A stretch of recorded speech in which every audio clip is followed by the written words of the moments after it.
It's not a matter of rewriting the past. It's a matter of where I was in the breakup. Welcome back to Glow Gossips USA, where the truth cuts deeper than any reality TV edit, and the drama refuses to stay behind closed doors. Today, we take you inside the moment that could shatter the Brown family forever.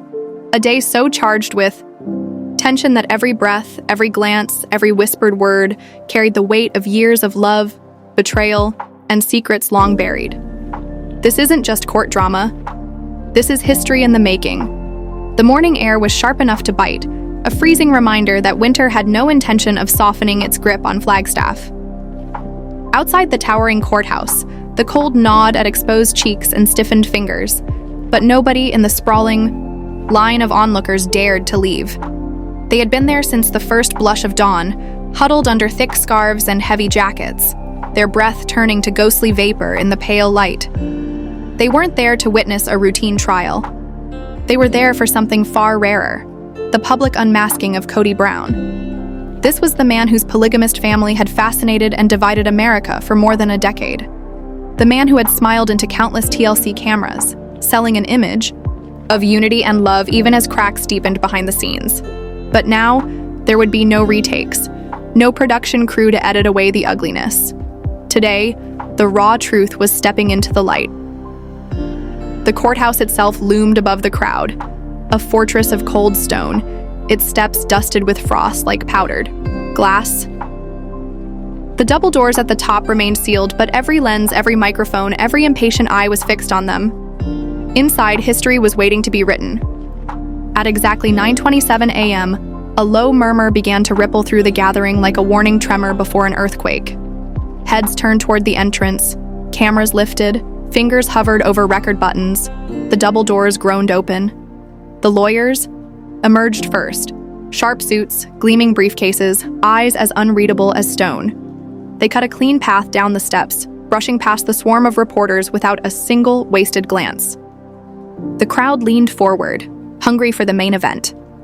And then, there he was. Kody Brown stepped into the frigid morning light, wearing a charcoal gray suit that fit like armor. His trademark blonde hair was slicked back with precision, but his clenched jaw betrayed the storm raging beneath his carefully rehearsed composure. His eyes flickered briefly across the crowd, taking in the chaos before locking dead ahead. In his right hand, he clutched a slender folder, evidence, perhaps, or a weapon of another kind. His left arm was wound tightly around Robyn's, almost possessive. Robyn looked as though she hadn't slept in days. Her eyes were too wide, shimmering with equal parts fear and stubborn resolve. Her dark green jacket contrasted starkly against her pale skin, and in her free hand she clung to a small handbag so fiercely her knuckles were blanched. The crowd could sense it. Her body was here, but her mind was already bracing for the blows to come. They descended the steps with deliberate slowness, each footfall echoing like a countdown. The clicking of camera shutters swelled into a deafening chorus, punctuated by reporters' shouts. "Kody, are the allegations true? Robyn, did you know about the missing funds? Is this the end of the Brown family?" Neither of them answered. They didn't have to. The bowed tilt of Robyn's head, the hard set of Kody's mouth, those gestures were louder than any denial. Inside, the courtroom was already bursting at capacity. Family members, local press, curious spectators, all wedged together in a thick press of bodies and hushed voices. The air felt electric, charged with the same heavy anticipation that comes just before a thunderstorm. Christine was already seated, in the front row. Her back was straight, her hands folded in her lap, her navy dress plain but deliberate. She had not come to dazzle. She had come to win. Her eyes shone with something fierce and unyielding, a quiet vindication that had been simmering for years. Beside her, Janelle looked less like a woman ready for battle, and more like someone who had been waging a war for far too long.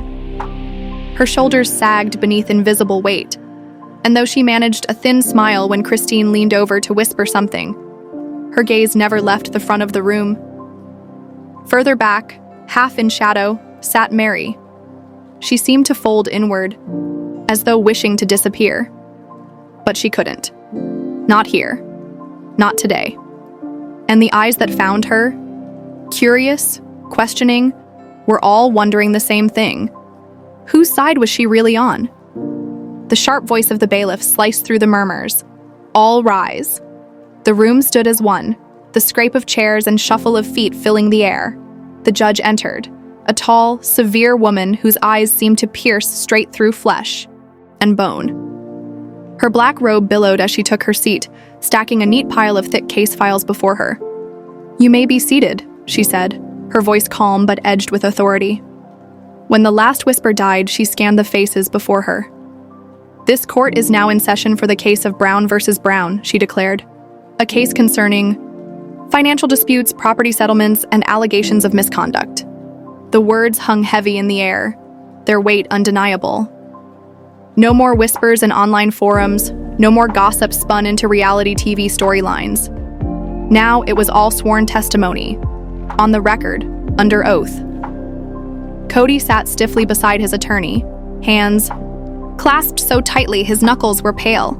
Robyn kept her eyes trained on the table, as though if she didn't look up, the world might forget she was there.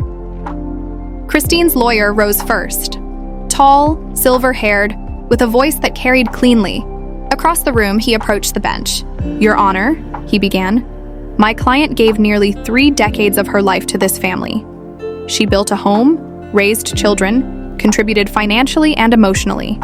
And when she made the impossible choice to leave, she walked away with nothing. No property, no savings, no fair share of the assets she helped create." Kody shifted in his seat, the muscles in his jaw flexing, but said nothing. Robyn's fists tightened in her lap. "And she is not alone," the attorney pressed on. "Others in this family have similar stories. This case is not about spite. It is about fairness. It is about truth." The judge nodded, jotting notes on her legal pad. Cameras clicked from the gallery as reporters fought for the perfect shot of Christine's impassive expression. Then it was Kody's turn. His attorney, a younger man with sharp glasses and a tone both polished and defiant, stood. "We will prove," he said smoothly, "that these accusations are exaggerated and in some cases entirely false. Mr. Brown has always acted in the best interest of his family, within the bounds of the law. This is an attempt to twist reality, for personal gain." Kody finally lifted his gaze to Christine. For a single, breathless moment, the room seemed to contract around them, the weight of their shared history pressing in from every side. The judge's voice cut through the tension. "Very well, we will proceed with testimony. But let me make one thing clear. This is a court of law, not a television studio. I will not tolerate theatrics. We are here for facts, not melodrama." Her gavel struck the bench with a sharp crack, the sound ricocheting through the room. Christine's lawyer stepped forward again, holding up a folder thick with documents. "Your Honor, these are records of my client's financial contributions, bank deposits, receipts, proof of household expenses she covered herself. And yet, there is no evidence that she received compensation or assets in return when she left." Christine stared straight ahead, but her breath hitched almost imperceptibly. This was the moment she had played out in her mind 100 times. It was harder than she'd imagined. Kody's fingers drummed a slow, agitated rhythm against the table. Robyn's lips pressed into a thin, bloodless line. "This case is not about anger," the lawyer finished, his voice like steel. "It's about justice, and justice demands that what was built together must be shared equally." The room was silent, but in the stillness, the air seemed to hum with the unspoken thought on everyone's mind. If this was only the beginning, what on earth would the end look like?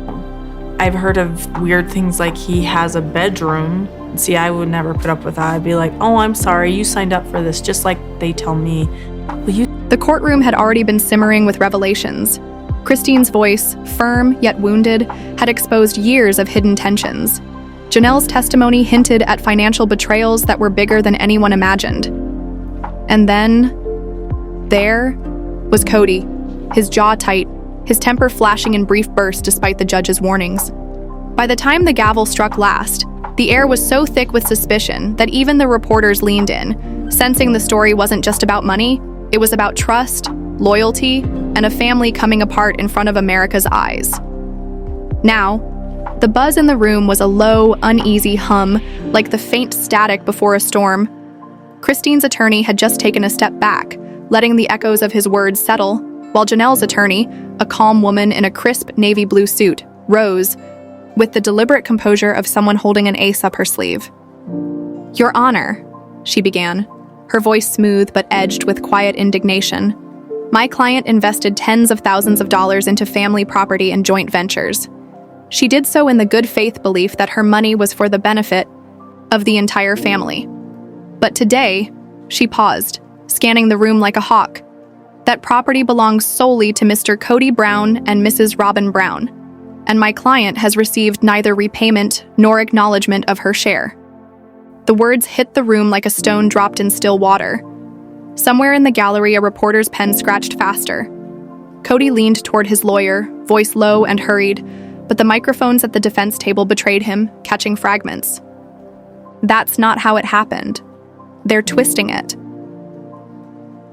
If he thought the mutter was private, the slight smirks from a couple of journalists told him otherwise. Janelle's attorney moved with precision toward the evidence table, her heels clicking softly against the polished wood floor. She laid down a stack of documents before the judge, her hands steady, her chin lifted. "These," she said, "are verified bank records. They clearly show my client's private funds flowing directly into accounts under Mr. Brown's name. There is no repayment, no formal contract, no signed agreement, just faith. And that faith, Your Honor, has been broken." Christine and Janelle exchanged a glance, brief but heavy. It was the look of two people who had fought different battles in the same war and recognized the scars in each other. The judge adjusted her glasses and turned toward Kody's lawyer. "Counsel, your response?" The defense attorney stood, smoothing down the front of his tailored suit jacket. His voice was calm, practiced. "Your Honor, these allegations are at best a mischaracterization. My client, Mr. Brown, has always acted in the best interests of his family. The plaintiff's so-called investments were voluntary contributions to a household.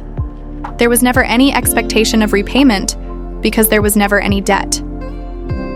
This was a family," he emphasized, turning slightly to face the gallery, "not a business transaction." He let the words hang for a moment, clearly, hoping they would echo as truth in the minds of the audience and the judge alike. Christine's head tilted ever so slightly, her eyes narrowing in a way that said she'd heard this argument before, too many times before. The kind of argument that reframed her sacrifices as acts of charity rather than partnership. The attorney pressed on. Furthermore, the property in question was never legally held jointly. It was always kept in Mr. Brown's name for purely practical reasons, something everyone was aware of. From the plaintiff's table, a sharp, whispery remark sliced through the quiet. "Understanding doesn't make it fair." Reporters' heads snapped toward the sound. The judge's eyes followed. "Mrs. Brown," she said pointedly, "you will remain silent unless addressed by the court." Christine leaned back in, her chair, her expression schooled into calm, but her hands clasped so tightly on the table that her knuckles blanched. Meanwhile, Robyn sat rigid, her arms crossed over her chest, shoulders hunched. She hadn't spoken a word yet, but the subtle shake of her head whenever Christine's or Janelle's attorney spoke was telling. She knew the cameras were watching, and every frame would be broadcast and analyzed. Then Christine's attorney rose again, his tone shifting into something sharper, deadlier. "Your Honor, we will present evidence that hundreds of thousands of dollars were withdrawn from family accounts in the months before Christine left. Funds that were deposited into accounts solely controlled by Mr. Brown and Mrs. Robyn Brown." A ripple of gasps and murmurs spread through the courtroom. Even the judge's posture stiffened slightly. Kody's head snapped toward the attorney. "That is a gross misrepresentation." The judge's gavel cracked through the tension like a whip. "Mr. Brown, you will not interrupt out of turn in my courtroom. Do you understand?" Kody leaned back, jaw working, breathing uneven. "Yes, Your Honor," he muttered, but the bite in his voice didn't go unnoticed. And in the court of public opinion, a man who looks defensive often looks guilty. I've seen men in plural marriage sort of have a tendency to gravitate. The room was silent, except for the faint ticking of the clock above the gallery. Even that sound seemed to hold its breath as Christine's lawyer turned toward the witness stand, his eyes steady, his voice deliberate. Your Honor, this is the family's former accountant. Gasps flickered through the gallery like a wave breaking in slow motion. Journalists lifted their pens almost in unison, knowing this was no ordinary witness. Kody's attorney shot up from his chair, the sudden scrape of wood against the polished floor cutting sharply through the stillness. Objection! This witness was not on the original list. The judge didn't even let him finish. She raised one hand, the gesture small but absolute. I will permit it, she said simply, her voice carrying the weight of authority. Continue. The accountant, a tall man in his late 50s with a precise, almost clinical presence, took the stand. The bailiff swore him in, and he adjusted his tie before speaking. His tone was measured, but the words were heavy, each one falling like a hammer onto the case Kody had tried to protect. I had knowledge of the transfers involved, he began, and I advised Mr. Brown at the time that moving these funds without an agreement signed by all parties could result in significant legal problems. Christine's eyes never left him.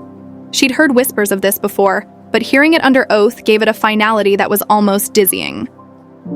My counsel, the accountant continued, was not heated. It was straightforward and professional. Yet, I was dismissed. When I requested full documentation to justify the withdrawals, I was told by Mr. Brown that it was family business and no one else's concern. The words hung there, like smoke curling in the air, impossible to clear. Across the room, Kody's fingers curled into tight fists on the table. His jaw shifted as if he were holding back an eruption. Christine's lawyer leaned forward, his voice firm. Based on your professional judgment, were these transfers in accordance with transparent financial practices under a joint asset agreement? The accountant's pause was deliberate, almost cruel in its precision. Then, no, not at all. It was a single sentence, but it landed like a lead weight dropped into still water, sending invisible ripples through the entire courtroom. In the back row, Mary shifted in her seat, her discomfort evident. She didn't look at Christine. She didn't look at anyone. Her gaze was fixed on her lap, her hands knotted tightly together. The judge leaned back in her chair, pen tapping rhythmically against her notes. This testimony will be taken under advisement, she said. The financial evidence will be weighed in its entirety before this court rules on any matter. But I will note that what I have heard raises serious questions about transparency and fairness. Then, with a sharp crack of the gavel, the judge announced, "This court is in recess until tomorrow morning." The spell broke instantly. Chairs scraped back, people stood, and the quiet exploded into the hum of movement. Reporters hurried toward the doors, already rehearsing their headlines in their minds. Kody Brown accused of secret transfers, unexpected witness breaks, Silence family scandal erupts in court. Brown faces tough questions over finances, Christine. Rose slowly, gathering her papers. Janelle brushed her arm lightly. Not a hug, not even a smile, just a brief, firm nod. It was all that was needed. Meanwhile, Kody and Robyn made a beeline for the side exit, heads down, dodging the swarm of cameras. They ignored shouted questions. Were you hiding money? Did you steal from the joint account? But their tight, pinched expressions spoke louder than words ever could. Outside, camera flashes erupted like fireworks, illuminating the tension on their faces for the world to see. The next morning, the energy shifts. The courtroom was already packed long before the gavel called it to order. The air felt different, thicker, almost electric, as if the building itself could sense the confrontation that was about to unfold. The bailiff, standing rigid by the double doors, scanned the crowd with an expression that warned against even a whisper. Christine sat poised at the plaintiff's table, her posture immaculate, her face calm but unyielding. Beside her, her attorney quietly shuffled through a neat stack of documents, each one a loaded weapon ready to be used. On the other side, Kody leaned forward in his seat, knuckles pressed against the edge of the table until they blanched. Robyn sat beside him, her face carved into a mask of composure, but her hands, hidden in her lap, twisted at the fabric of her skirt. Christine didn't look at them, not once. The judge entered, her gavel resting lightly in her hand. She didn't strike it immediately. Instead, she surveyed the room, her gaze moving slowly from one table to the other. "This court," she began, "has reviewed the testimony and evidence presented thus far. We have heard claims of voluntary contributions, and we have heard allegations of financial manipulation. Today, we will address additional testimony that has been requested by the plaintiffs." Christine's attorney stood, his voice steady but rich with undercurrent. "Your Honor, we call a witness whose role in this family's financial story has been overlooked until now." The side door opened, and in walked a woman in a charcoal gray suit. She carried a slim folder and moved with the confidence of someone who had nothing to lose. Kody's face drained of color. Robyn's head jerked toward him, her lips parting slightly in shock. "This," the attorney announced, "is the former assistant to Mrs. Robyn Brown." The reaction was immediate. Whispers burst through the gallery until the bailiff silenced them with a single glare. The woman took the stand, was sworn in, and sat. Her voice was calm, but her eyes locked onto Robyn's with a steadiness that dared her to look away. "I worked directly for Mrs. Brown for 4 years," she began. "Part of my duties included processing mail, organizing receipts, and handling certain personal financial transactions. During that time, I observed..." She opened her folder, sliding a series of photocopied checks and deposit slips across to the court clerk. Multiple transfers from joint accounts into private accounts held solely by Mrs. Brown. Many of these transfers occurred in the weeks leading up to Mrs. Christine Brown's departure from the family. Christine didn't move, but the tiniest shift in her eyes showed she'd just received confirmation of something she'd suspected for years. The judge glanced down at the papers, her brow tightening. "Why did you not come forward earlier?" Christine's attorney asked. The assistant's gaze flicked toward Kody. "Because I was afraid," she said plainly. "Afraid of retaliation, of losing my job, of being cut off from my livelihood. But seeing what's happened here, seeing the truth twisted, I couldn't stay silent any longer." Robyn's voice broke in, sharp and loud. "That's a lie!" The judge's gavel slammed down. "Mrs. Brown, you will not interrupt a sworn witness." And just like that, the momentum of the case shifted again. Reporters scribbled furiously. Cameras outside would soon be rolling with a new headline. "Insider turns on Robyn Brown. Secret transfers exposed by former assistant." And everyone in that room knew it. This was no longer just about property. It was about the very credibility of Kody and Robyn Brown. The war, it seemed, had just entered. "I'm not telling Janelle to be more like Robyn. I'm telling Janelle just to be loyal. I have 100% loyalty from Robyn. So, okay, The courtroom no longer felt like a mere room of law. It had transformed into an emotional coliseum. Judge Harrison Whitmore stood, not just as a man of legal authority, but as a witness to the human wreckage this trial had carved into everyone present. His final words carried the weight of months of testimony, silent stares, and late-night whispers. "No matter the outcome," he said, voice low but unyielding, "this day will not leave you.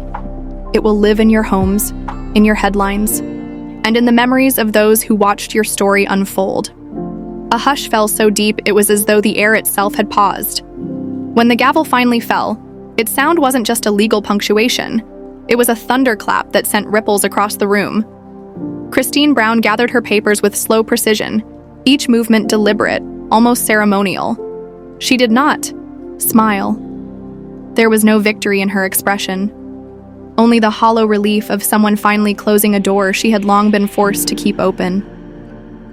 Kody Brown didn't move at first. He remained seated, eyes unfocused, perhaps already calculating his next steps, or maybe struggling to comprehend that there were no more moves left. Beside him, the chair where Robyn Brown had sat during the trial now sat empty, its vacancy speaking louder than any protest could. Then came the moment the entire nation had been waiting for.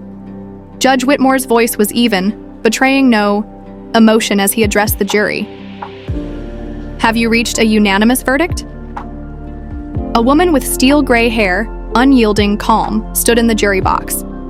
She held a folded paper like it was made of glass. "Yes, Your Honor, we have." The paper passed from her hand to the bailiff, and from the bailiff to the judge.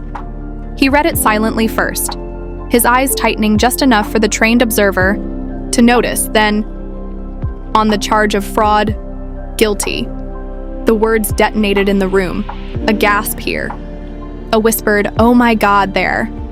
Reporters' pens scratched furiously, already scripting tomorrow's headlines. Kody's jaw clenched. The polished mask he'd worn for weeks cracked ever so slightly. On the charge of obstruction of justice, guilty. The reaction was louder this time.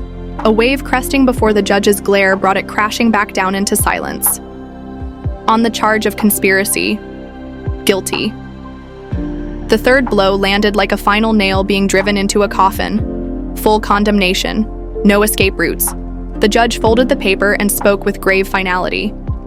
The defendant is remanded into custody immediately. Two uniformed officers stepped forward. The cold bite of steel cuffs closed around Kody's wrists. Cameras clicked like gunfire. Robyn reappeared at the back of the room, her eyes swollen from crying. She managed only one trembling word, Kody, before being stopped by an officer's raised hand. Christine didn't look at him. Janelle didn't blink.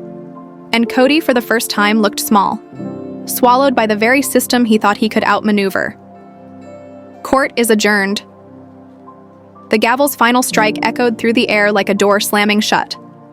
Outside, chaos reigned. Reporters shouting, cameras flashing, strangers craning their necks to catch a glimpse of the man whose world had just imploded. But for those at the center of this storm, the noise outside was irrelevant. The decisions were made, the bonds were broken, and the world Kody Brown had known was gone forever.